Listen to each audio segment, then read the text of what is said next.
Okay, Leanne, when you are ready. As a reminder, everyone please go to speaker view as well.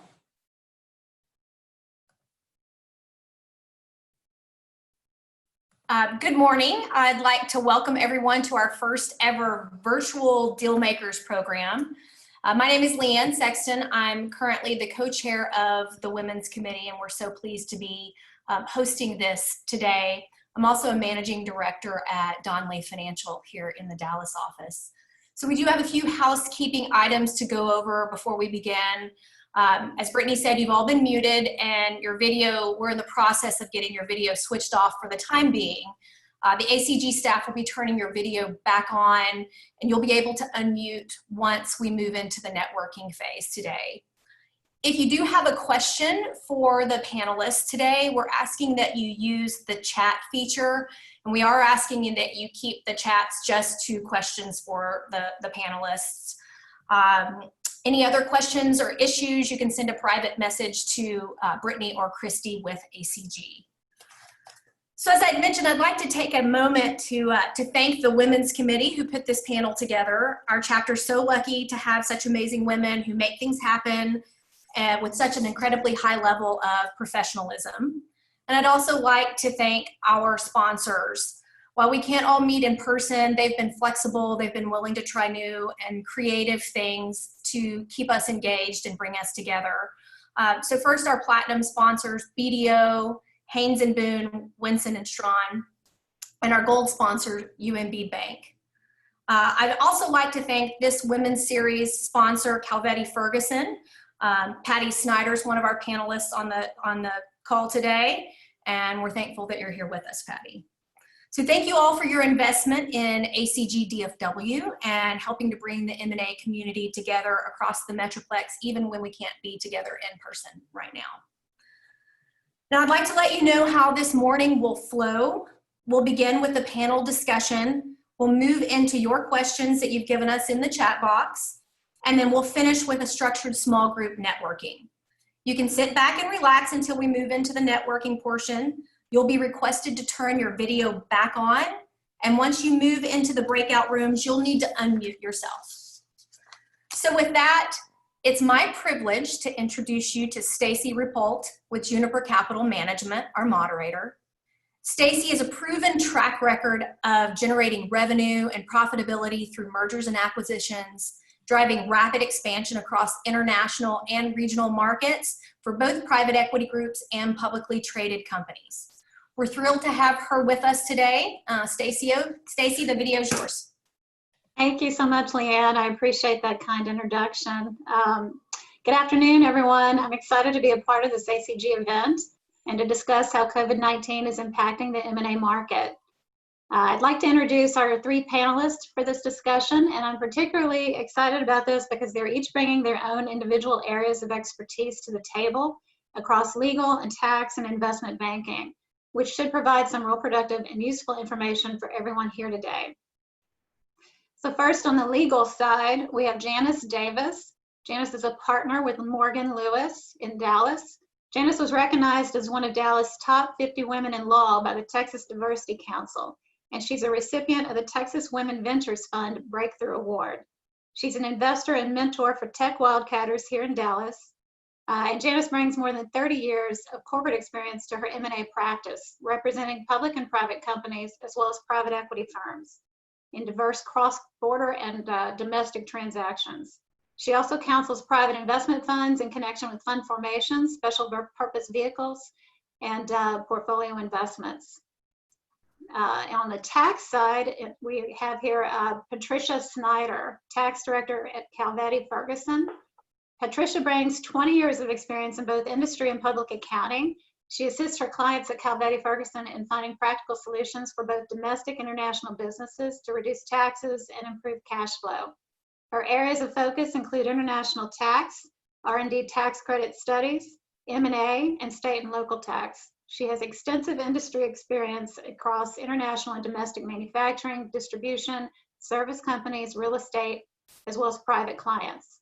Patricia is a CPA and has an accounting degree from Roosevelt University and also earned her JD from DePaul University College of Law.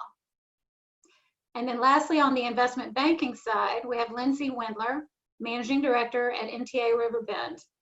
NTA Riverbend is part of the investment banking practice within Riverbend Solutions Group. At NTA Riverbend, Lindsay helps privately held middle market companies with their capital needs at various stages of the business life cycle. Lindsay oversees the firm's investment banking operations and strategy. Prior to joining NTA, Lindsay founded a business in the luxury products industry headquartered in Geneva, Switzerland. In growing that business, she eventually produced and distributed products for big box shops across Europe and later Asia. She succeeded in raising capital, growth capital, to expand the company's international distribution and later sold the business through an M&A process. So her experiences as an entrepreneur provide her with a unique ability to coach and assist other business owners as they seek to grow or exit their companies. So with that, let's all get started in this discussion. I was telling a friend of mine the other day, a good friend of mine, Trent Turner at Bridgepoint Consulting actually, that I've gone from one side of the private equity table to the other, being part of a leadership team at portfolio companies, and now back again to private equity. And ironically, the last time I was on this side of the table was in 2008 and 2009. And as difficult as that time was, and it was also the start of some really tremendous opportunities for those that took calculated risk and those that got off the sidelines. We find ourselves there again today. The catalyst is obviously very different this time, and certainly, no one could have expected a pandemic to be the start of a cycle turn after these past 10 plus years. But we're already starting to see companies and investors that are either positioned well or are hustling to pivot and get themselves positioned well, finding opportunities once here again today. And liquidity and ingenuity are key. So Lindsay, let me start with you. We're going to talk first about deal activity and capital raising. Which industries might have a window of opportunity at this time, and which ones are you seeing face the most challenges or might need to reinvent themselves? Yeah, sure. I mean, I think it's been pretty clear that retail and restaurants have been hit really hard. We have a couple of those deals that have either been put on hold or are being restructured. On the other hand, and I've mentioned this on other webinars, so if you've already heard me talk about this, I apologize. But we do have a life sciences company we're working with that has a cleaning product, a special type of cleaning product. And it's the best thing that ever happened to them. They went into this year with a $71 million valuation. And right now we've expanded the cap raise and it's at around a $600 million valuation. So, I mean, there's going to be a lot of big winners as our world changes and demand for different products and services changes. And it's really interesting to see what that'll look like, in 30, 60, 90 days. Yeah, absolutely. A lot of companies are taking what they have and kind of making a pivot to add services and products that really take advantage of the market as well. Janice, let me turn to you. How has COVID-19 impacted your M&A deal flow in general? And are you seeing some industries that are immune to the market? Thanks, Stacey. First of all, good morning. It's a pleasure to be here today. And I just want to start out by noting, it's a disclaimer, that some of what I'm going to talk about are my personal opinions and they may differ from my partners. So just want to start out by saying that. But yes, certainly COVID-19 has impacted M&A deal flow in general, at least from my perspective. In fact, I closed a deal on December 31st, and I closed another one on February 28th. And I can almost guarantee you that those probably would not have closed if we had been in the middle of the COVID-19, which in my view, I know it's been around, but I think from a business perspective, it really got kicked off in the beginning of March. I had another client who was in the staffing industry, and they were in the process of selling their business. We actually had an executed term sheet. And then the first week of March, the CEO of the seller called me up and said, the deal's off, the buyer wants a huge purchase price adjustment, and we're not going to do it. And as you can imagine, in the staffing industry, first of all, businesses are slowed down, and then they're going to be competing with a number of actual and anticipated unemployed people. I also had another client who's in the commercial business, overhead doors, and they've been going gangbusters. And they started out pre-COVID with a very strong cash position. They do a lot of add-ons. We had 2 LOIs in play, and one fell to the side, but one we're going forward with, and nothing's been impacted. Unfortunately for the buyer, for the seller, there's an earnout, and we're not changing the earnout, so I'm sure they're going to have a struggle to meet that. I've also been in some deals where we've repriced the purchase price from the seller, from the buyer's perspective, and because when we asked for updated financial information on forecasting, et cetera, you know, the original valuation didn't justify the amount that we had provided. Bottom line, I think we can safely say that M&A is slowed down. It's going to depend on the industry, like everyone has said before. You know, I have a deal that hasn't been impacted. They're in the biotechnology space. They deal with cancer research and a cancer product, and we're in the middle of a SPAC, and that may have slowed down a couple of weeks, but it's going to go forward and it's not been impacted. Yeah, and I appreciate that, Janice. That's a good perspective. Patty, let me turn to you. Are you seeing well-capitalized companies, a little bit of a different perspective, companies that have been in deal flow that didn't have stress or weak balance sheets, but now are you seeing well-capitalized companies taking advantage of opportunities presented by distressed companies in the marketplace? Well, on a personal level, my broker actually called me in January and asked if I wanted to sell anything, which I thought was interesting. He said, this China thing, you know, he's good. I have to give him some credit now with the benefit of hindsight. And I think really we're all used to hearing the sky is falling and all that sort of thing. And certainly, as Lindsay said, retail and restaurant has been hit extremely hard. There is still space in terms of the valuation, I would think, of the market, especially in terms of healthcare. That's just my opinion, and it seems like those deals might be more likely to go through. What I find interesting from just what can my firm do in terms of what kind of business would we have necessarily walking in the door, those quality of earnings jobs are probably not going to be as prevalent just because we're probably not going to have the same types of deals, although we do have a lot of people who are shopping for bargains. And I believe we have about, I think it's like 740 billion of just kind of investable money that they want to invest in something. They just want to find the right thing. But on the same vein, business owners are unwilling to necessarily give up what they've worked hard for a flea market sale, essentially. From a tax perspective, what's interesting is that we have a new provision that if you haven't worked on the inbound side, you know, where you have a foreign business investing in United States business, there was a code section called 163J, and I apologize for everybody whose brain hurts, but essentially it limits how much that you can deduct for interest expense, and it's based on essentially a measurement of how highly you're leveraged. That's what the law is designed to do. That's the purpose of it.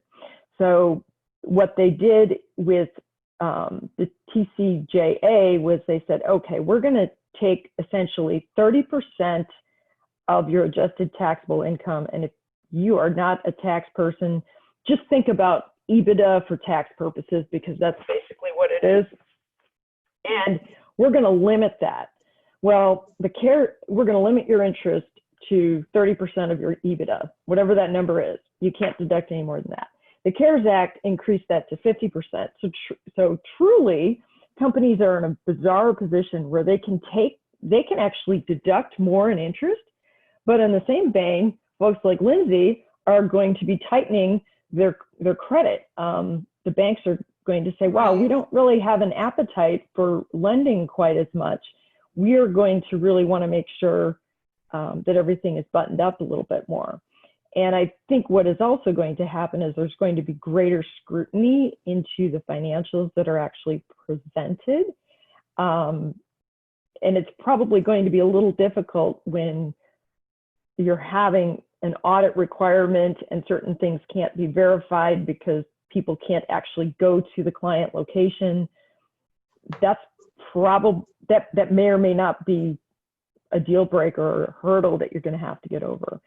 So I think what it means for us is that we have to pivot more than we're used to. But yeah, absolutely. You know, I think it's interesting. I've actually seen a lot of firms, and how they got ahead of this is pretty impressive. But early this year, a lot of firms started creating workout groups. You know, I think I keep hearing,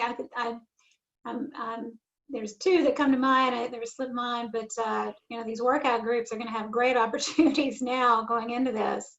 You know, and with regard to these companies that are in stress or have weak balance sheets, I will say from Juniper Capital's standpoint, you know, our greatest source of proprietary deal flow comes from our management teams, and they are the closest to their competition because these are small industries. You know, they're well networked with each other, with one another. So, you know, they're finding you know, real potential win-win solutions with some of their competitors, and you know, so it's helpful who you know and who you stay close to in some of these instances. But Patty, I want to get back to tax. We're going to get to that in a little more detail later when we get into cash flow and cash management. Lindsay, let me turn to you and ask you, in this market and your experience in this market today, how eager are you finding investors to do deals in this environment? And which investors are you seeing most active? I mean, I am still getting 10, 20 emails a day from private equity groups and other types of financial sponsors looking for deals resembling the same criteria as pre-COVID. So they're in phone calls as well, saying we're still looking for these kinds of deals. I mean, that box typically, you know, even before this started, stayed away from retail, restaurants, real estate, you know, typically lower middle market private equity firms, unless they're specialized. So I think overall, people want a return on their money, right? And interest rates are so low, and they're looking for deals where that might be possible. I'm seeing more and more kind of workout, restructuring, distressed type of investors contacting us, because my partner, John O'Neill, is a restructuring expert. He's been doing it for 30 years. We always have kind of a client base that is in those types of situations. And leading up to this crisis, we had seen an uptick in lenders tightening up and pushing out credits that were less desirable than others. Kind of same situation over and over again. Pretty good companies with bad balance sheets, and they might trip a small covenant or you know, their term comes up for renewal and the bank won't do it. And these are companies that are usually over levered to begin with, and it became more difficult to refinance those loans, and it kind of sends the company into a spiral, because often they get a block put on and then they can't meet their AP obligations, so they're essentially funding the company on the backs of their vendors, and you know, that's where it gets complicated. And I can see more and more of that happening. And on the good side, there are good companies where this is sort of an unfortunate situation that they're in. And there seems to be a healthy buyer pool who can put in new equity, and they need that management team, their knowledge base and their skill set to help grow the company and find ways to have them earn back equity eventually, or just, you know, kind of keep the company alive. Yeah.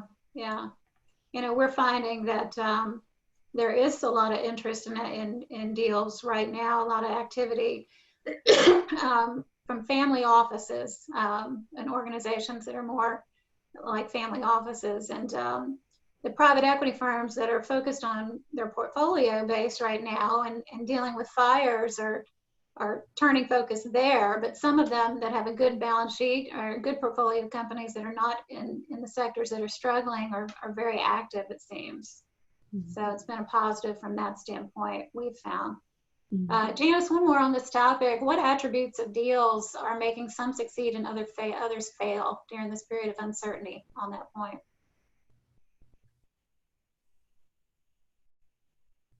Janice, you're on mute, I think, somehow.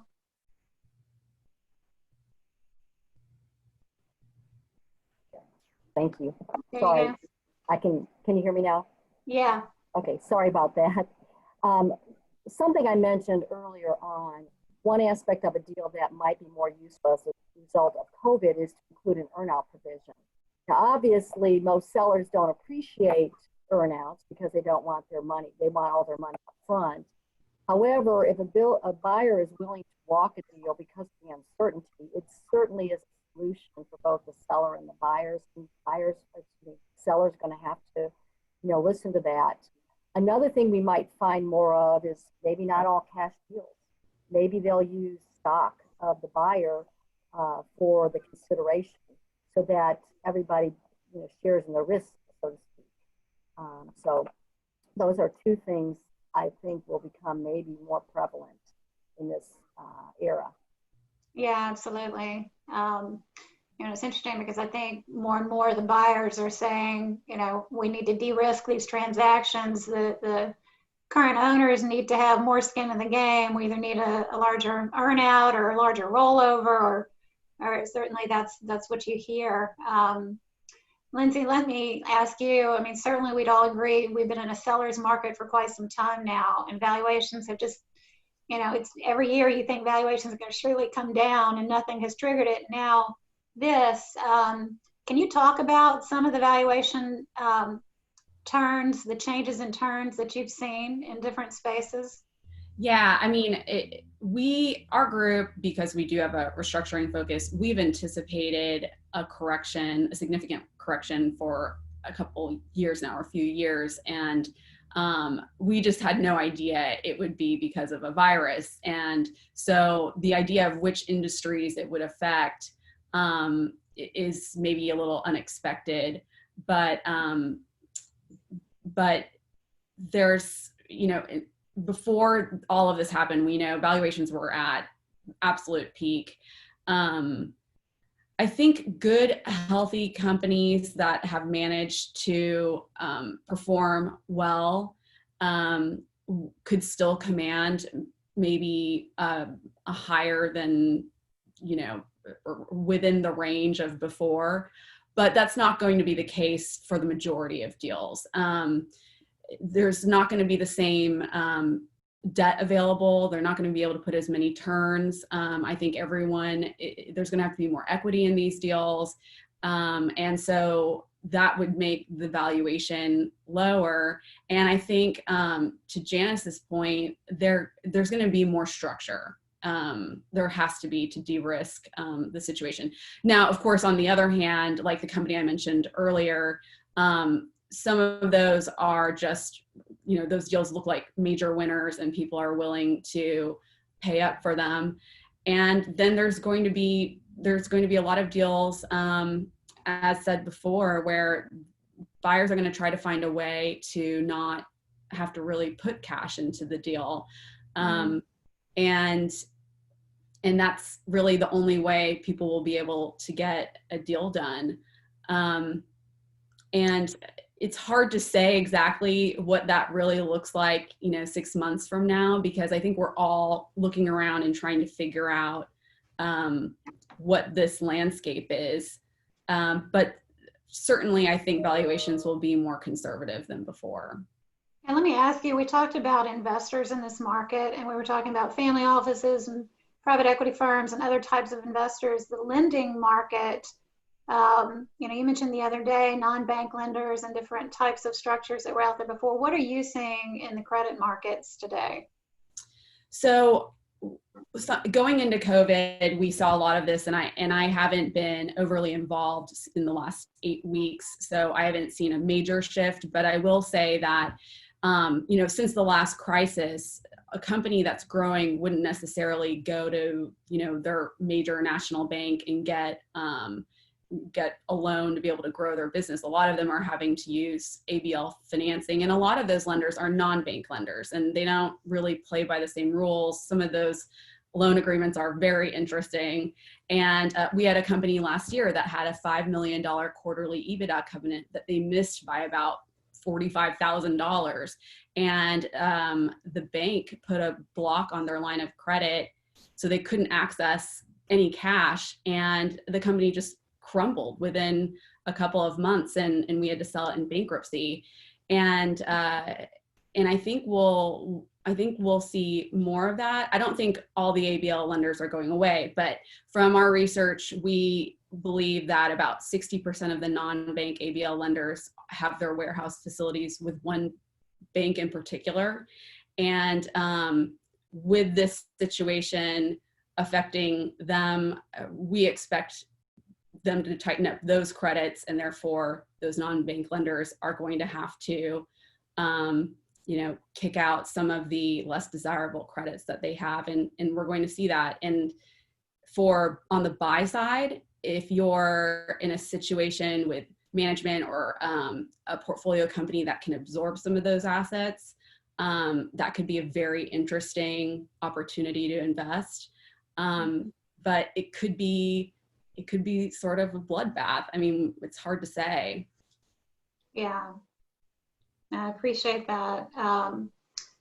I think it's been difficult in the credit markets mostly. In 08, 09, it was a banking crisis. This one, it's the customers of the banking crisis, right? So it still comes back to a banking crisis.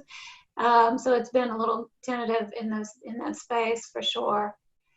Patty, I want to come back to you. I think, tax is something that unfortunately people don't think about until they get burned by it in hindsight, or think about what they could have gained had they gotten ahead of it. So let's talk tax for a little bit here. Considering the CARES Act and PPP, et cetera, what are some of the considerations and challenges that buyers and sellers should be aware of as it pertains to transactions? And I guess, said another way, what's going to be some of the aftermath considerations of PPP that need to be thought about? Right. Well, I would suggest that, first of all, somebody like me and somebody like Janice need to work together, whether it be the buyer or the seller, because there are tax representations and warranties, of course. And, as much as attorneys try who are papering the deal, they're not as nerdy as I am. And we look at it from different perspectives. So one thing that came up that I just thought was bizarre is the newest thing that the IRS is picking apart. And I just, of course, I have a big mouth, so I just contacted both senators and my congressman on this issue because it's stupid. If you are a business and you took PPP, that you could potentially get a forgiveness of what you took for PPP, provided you use it for certain things like salaries, I believe payroll taxes is one of them, and rents, etc. But let's just say wages, just for easy math purposes. And let's say I borrowed $1 million, and let's say I'm a C corporation. What they're saying now is that I can't deduct those expenses that I used to have my PPP forgiven. So what that means in real terms is I just told my client, hey, we got you in line for your PPP loan. You got your PPP. It's going to be forgiven. You're awesome. Fabulous. It's buttoned up. Now I'm in the position where the IRS says, nope, your wages, which otherwise would have been deductible, are not deductible. And now my poor client has an extra tax bill at the end of the year of $210,000.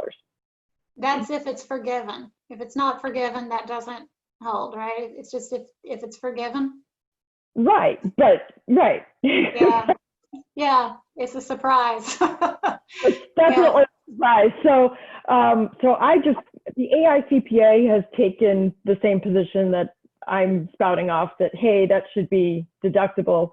But that's kind of an issue that we might care about later, but we're hoping to get that resolved. And I do think there's bipartisan support on that one. But from a deal perspective, the deferral of payroll taxes, that's a big issue. If they didn't take PPP, they could defer their payroll taxes to 2021 and 2022. So if I'm making tax representations and warranties, and I'm not working closely, my buyer or my seller is not working closely with Janice, then yes, all taxes that are due have been paid, that are not due yet, right? That's how you would interpret that. So we have to be very clear on that to make sure that, let's specifically talk about those.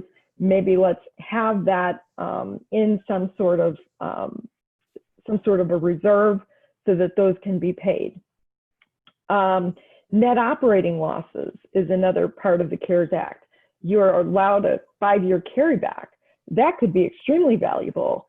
If I'm a calendar year taxpayer and I had a loss in 2018, I can carry that back to 2013. Well, the tax rate in 2018 and forward is 21% from a corporate perspective. The tax rate in 2013 was 35%. So I can hit 35% years, which is awesome. So I get another bite at that apple with the rate arbitrage. We tax folks love that, and it means more money in your pocket. What would have, for every $1 million that you are able to deduct, would have been $210,000 refund. It's really a $350,000 refund if we're looking at it in terms of that. So you want to be very clear to specify who gets the benefit of those carrybacks. I would think that that might be a negotiation item. The sellers might say, hey, wait a second, I should get the extra 14 points. I don't know how they necessarily would do that. That would just be a point of negotiation. Janice, have you seen that come up in any of your discussions so far? I'm just curious, has tax been written into any of the agreements you've seen with the CARES Act? Well, we have a lot of tax provisions in our mergers and our purchase agreements, but nothing with respect to the NOLs that is not unusual, because most of the deals I've been working on have not really had large NOLs to be concerned about at this point in time. I think it will be important as they generate NOLs in the future as well, but not really. Well, and here's the other thing I'm looking at. Although you might not necessarily have an NOL on a return that you filed, what if you're amending a return, let's say for 2018 or 2019 by the time you close the deal, and because of certain things that maybe CPA is reviewing the return and sees, oh wow, there are all these things that we can do on an amended return, and then they get put into an NOL position. There are some other provisions and some other things that we can look at. There's a qualified improvement property item that went into effect for 2019, I believe. You can take bonus depreciation on that. If the taxpayer has significant items on that, that could be a large write-off. And sometimes they're just right on the cusp and it can throw them right into that. Yeah. No, I appreciate that. I think these are all concerns people need to be aware of, because, it just takes a backseat and then it ends up a regret if you're not ahead of it. So I appreciate that. If they're a manufacturer, there were some simplified unit cap items. There's all kinds of accounting methods that you can take a look at, and that can spin you into a loss just for a year, and your tax income or loss doesn't always follow your financials, and it doesn't always follow the health of the company. Yeah, for sure. Yeah, thank you, Patty, for that. Janice, I want to be careful with our time because we've got questions coming in from the group, the audience here. But let's talk real quick about rep and warranty insurance, because clearly there's been a lot of discussion about that. You know, they're excluding COVID-19 related issues, or seem to be. You know, are you seeing special escrows that are starting to come in to cover these exclusions, or what are you seeing in that to protect the buyer?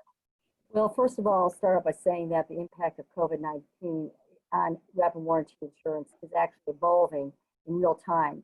We've been notified by the insurers on the different types of exclusions that they're thinking about including. For example, there's one, losses arising out of the COVID-19 virus, losses that represent that portion of loss that is increased by the COVID-19 virus, losses that arise out of a supply chain interruption due to the COVID-19. So these exclusions are real and they're here to stay.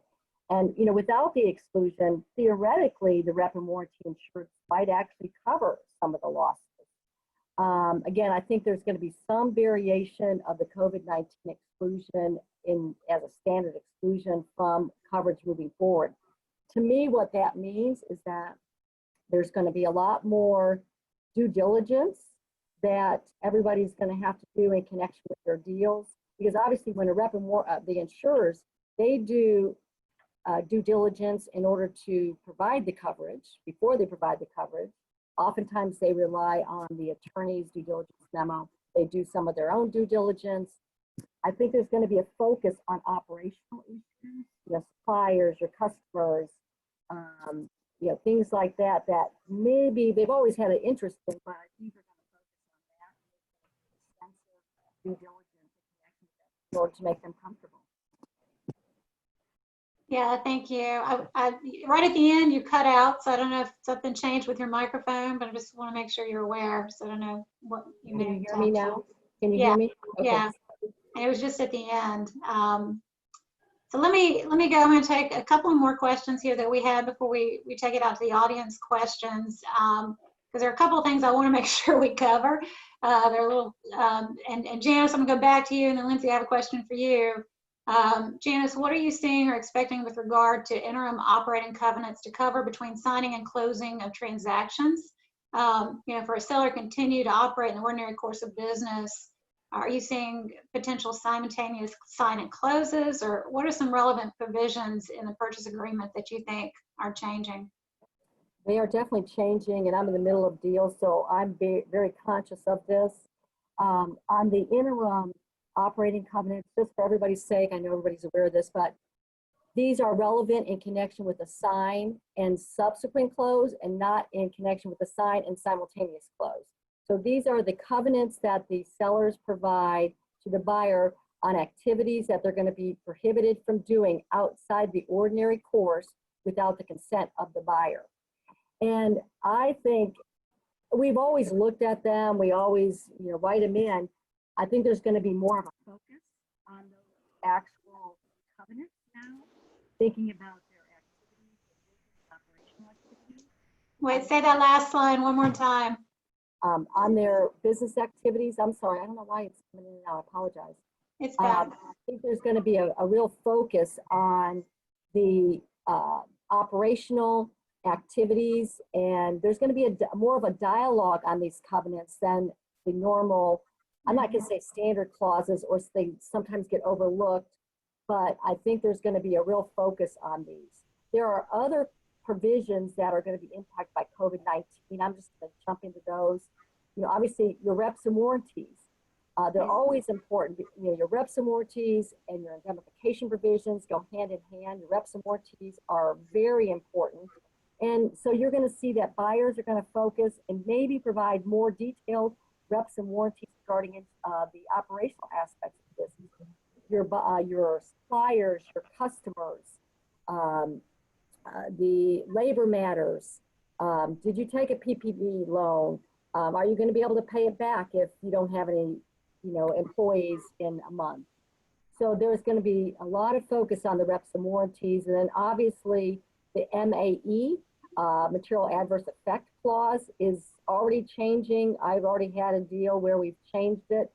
I didn't get too concerned about it because we had already adjusted the purchase price on that deal quite a bit. I represent the buyer in that case, but they added in as, you know, one of the exclusions from the MAE that a pandemic. What I did is I just limited it to the COVID-19 pandemic and just didn't give a broad exclusion. But it's just like anything else, we react to what's happening in the world. Remember when 2011, all of a sudden we have acts of terrorism, you know, in all of our clauses, and we didn't have those before necessarily. So I think there's going to be, you know, you're going to see a lot more focus on some of those provisions in your purchase agreements. Right, thank you so much. And you guys, I'm going to take it to, we're seeing these questions come in. I'm going to switch my monitor over here so I can see them a little more easily. So I'm going to go to some of the questions in the chat room that have been submitted. Let's see. Sorry, I'm going to have to scroll down here to find this. There we go. So I think, yeah, what is the likelihood of putting out participating preferred securities in the investment banking process? Lindsay, do you think you want to take that one? The likelihood of putting out participating preferred securities in the investment banking process? I mean, we are doing that right now with a deal I'm working on, and I think that makes a lot of sense. I mean, there's different ways to, I mean, there's a million ways to put a deal together. That's certainly something that we are actively seeing. You know, sweetening deals with warrants, that's also something we've seen. So, yes, I mean, I'm not sure. Janice, I saw you kind of nodding in agreement. I think, yeah, I would say yes. Yes. Okay, thank you for that. I appreciate it. Do you think buyers and sellers will deal with earnout situations where the pandemic and related government restrictions have significantly impacted the seller's ability to make the earnout milestones, and there's no force majeure provision? I'm happy to take that one if you'd like. First of all, I just want to clarify, in a typical M&A deal, we don't have force majeure clauses, which are different than MAE clauses.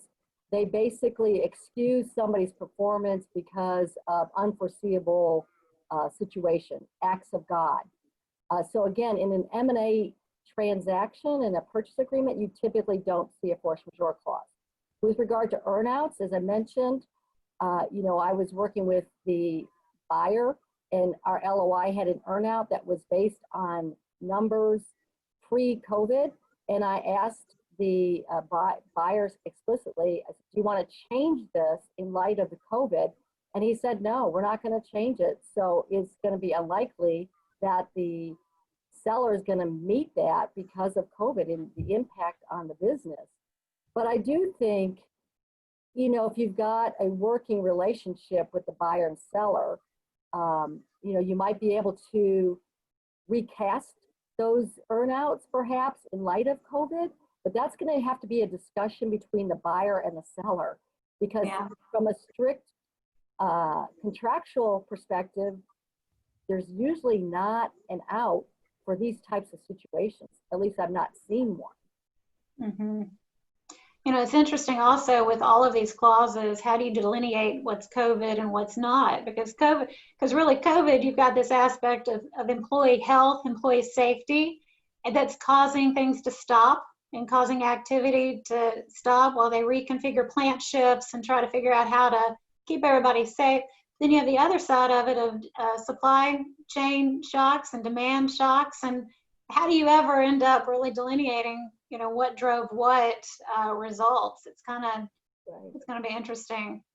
One thing I want to add about the force majeure clauses, as I mentioned, they're not in M&A purchase agreements, but I would say what's going to be important when you're evaluating your targets' relationships. I would, if they've got some key suppliers and they have force majeure clauses, I would make sure as a buyer that you look into that business to make sure that what you think you're buying is going to be there after you buy it, and that the supplier is not going to be able to weasel out of the transaction. I should say weasel out, but get out of the transaction based on a force majeure clause in the supply agreement. Yeah, really good point. Good point. Let me ask, Patty, let me ask you this. Are you seeing more deal activity in states that have opened up versus other states right now? Has that impacted the deal flow? I think it's just too early to say, but certainly I would expect that. And I think I'd also question really what do you mean by open up? Yeah. Because, I mean, I realized that, gosh, here in Dallas, we've got a poor hairdresser who's in deep doo-doo. But the rest of the metro area seems to be proceeding according to what we're supposed to be doing, I guess. And I think it's too early. I know that we were promised it would kind of look like a V, the recovery. I don't know if that's necessarily realistic. Mm-hmm. Whenever these things happen, I think there's a lot of people who run around like the sky is falling, and then we have some really good times, and then there's something else that happens, and then we've got Chicken Little running around again. And I've been in this for 22 years, and I think that this cycle will continue. It's just when. We're always going to have corrections, and then we're just going to have different types of businesses. And in terms of, you know what I find so bizarre is we knew that markets were over leveraged, and when the IRS acts, the reason why they had 163J to begin with is because they said businesses are over leveraged. And that was something that in corporate tax reform had been talked about in the House and the Senate for a long time. And I was on 5 different committees for corporate tax reform. So I know quite a bit about this.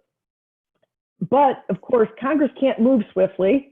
The wheels of the government are very slow, and they got it done very slowly. Mm-hmm. So now that it's upon us, that we're like, whoa, this really is a problem. The market has pretty much taken over and kind of said, hey, you know, maybe this isn't something we want to do. So it's up to the Lindsays of the world to say, hey, we're not going to do this. And hey, the banks are not going to loan based on this. So I mean, I just had a question come in, and we're going to run out of time. And I'm reading it, I'm thinking probably a good question. I bet some people have this question. Can you all comment on potential litigation by shareholders on the board of directors and/or the management of the company for failing to cut or properly verify forecast? So we've been doing contingency forecast. So what is the obligation, I guess, from a corporate governance standpoint to be used to hold people accountable as a result of COVID? Well, part of what my firm does is quality of earnings reports, which is done before M&A activity. And certainly your forecasts by management are something that management is responsible for. But if you're the buyer of a business, you really should be kicking the tires. You really should be hiring somebody to really take a deep look at those financials and those forecasts. Are they reasonable? And that is something that Calvetti Ferguson can help buyers out with. It could be that they're taking an unrealistic position, right? Maybe the family members are working for a very small salary, and maybe you'd have to hire someone to fill that, and that's not in the forecast. Well, you need to account for that. It is definitely worth having your own person review those. Yeah, but there are a lot of, there's a lot of contingency planning that's been going on for the banks, for the investors, to really understand what could happen, what might happen. What is, from a corporate governance standpoint, what is the obligation, or what is the position? Janice, what are your thoughts with regard to that? Well, first of all, on forecasts et cetera, in connection with an M&A deal, oftentimes the seller is not guaranteeing, the end results, their forecast. They are, in fact, they typically exclude them out if you've got sophisticated lawyers involved in the deal because they're banking on what exists right now. So it really is an obligation on the part of the buyer to kick the tires, get as familiar as they can. But I think there's just going to be no guarantees, and it's a risk. It's a risk that the business won't be there. So I don't know if there's going to be litigation. Obviously, there's plenty of plaintiffs' attorneys that are out there that will probably be looking at this, but I don't know if they're going to be successful if you look at the purchase agreement that exists. Because again, sellers do not normally guarantee the results in the future. That's just Right. not a standard provision. Right. Right. So let me, Lindsay, a couple of questions here I want to cover. We've got a couple of minutes left. For companies that make it through the crisis or on the other side of some of this, or things start picking up, what kind of capital strategies do you feel like they can use to recover and grow? Well, that's a good question, and I think that will unfold. I mean, I think lenders are going to be ready and willing for the right deals. In fact, over the last few weeks, we've called a lot of different types of lenders, non-bank ABLs, mezzanine, your typical kind of big name banks, to see to kind of feel out their temperature on desire to do deals. And kind of the message across the board was, yes, we still want to do deals, but they have to be the right deals, and no, they're probably not going to be overly liberal about the amount of debt that gets put on any particular deal. Is there a time frame that you keep hearing that they're saying we're going to wait until June or wait until? No, actually, a lot of the ones I've talked to are like, we're in the market, we're looking. I can't speak for everyone, but I've probably talked to a couple dozen lenders that are. I mean, a lot of lender friends who are in the big bank world were very busy with PPP stuff in the last few weeks, but we did ask them, well, will you still look at deals? And they're kind of, the message across the board was yes. But again, I think deals are just going to require more equity and more structure.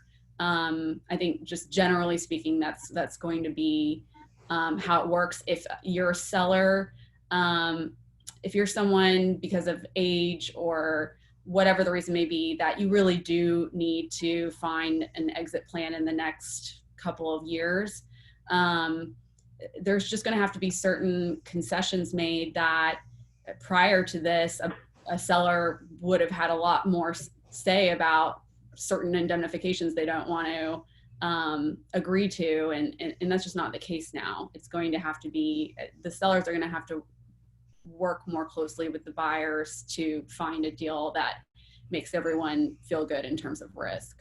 Yeah, it's interesting. It's like we're coming back full circle to what we all learned after the 08-09 situation. It's more discipline, it's more rigor, and now it's more diligence, and it's just really thoroughly handling the deal and getting the capital structure right so that you can, withstand whatever comes the next round from this. So, well, everyone, thank you so much for being on the panel today. I think this has been a great discussion, and really just respect what you all do, and feel like you were really able to contribute to a productive discussion, and I thank you for that.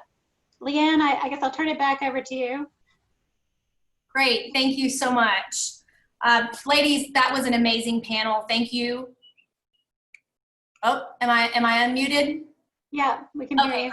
Sorry, I'm getting things up on my screen here. Anyway, thank you so much for that panel. That was some really awesome insight, and I appreciated hearing it from the different perspectives. So we certainly appreciate your time today. We did record this program, and I know that Brittany and Christy will be sending that out to everyone, so keep an eye out for that. So we hope that you will all stay on for the networking portion of this. We're working to turn all of your videos back on right now, and I believe that Brittany and Christy will be sorting you into separate, smaller rooms hopefully meet some people that you haven't met before. We will have 2 separate rounds. You'll just be randomly sorted into these groups. So Christy, are we good to go ahead and get started on the first room? Yes, we're just about there. Be patient and then you will be moved. Awesome. Thank you so much.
Shit.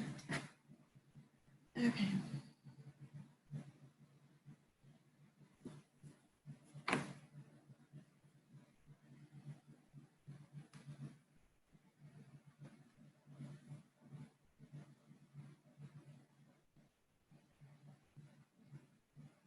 I couldn't get everybody.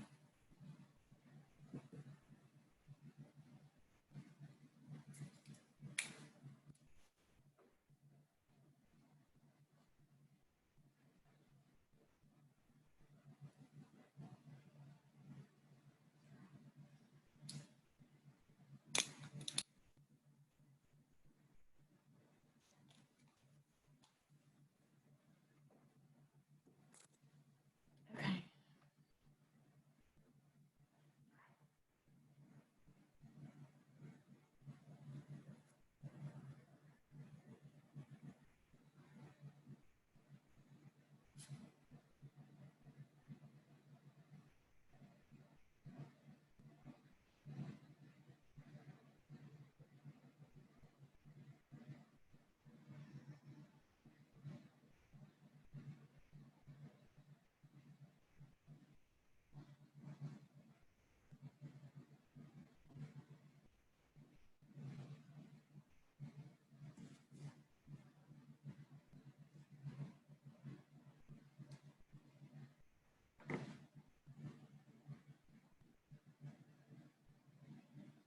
Hi, Steve. Are you there?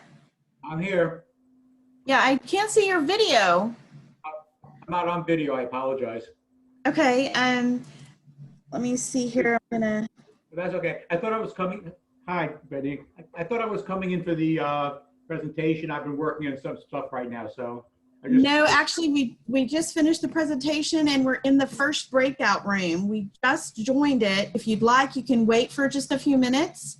And then you could join the second breakout room. Okay. Would you like to do that? No, I think I'll pass on it right now and get back to what I was working on. So I was just looking to listen in right now. So. Yeah, so sorry. We started at 11. No, I understand. I missed it. I was on a conference call. So. Thank you Okay. very much, and have the meeting going. It was wonderful. Oh, Yeah, great. and we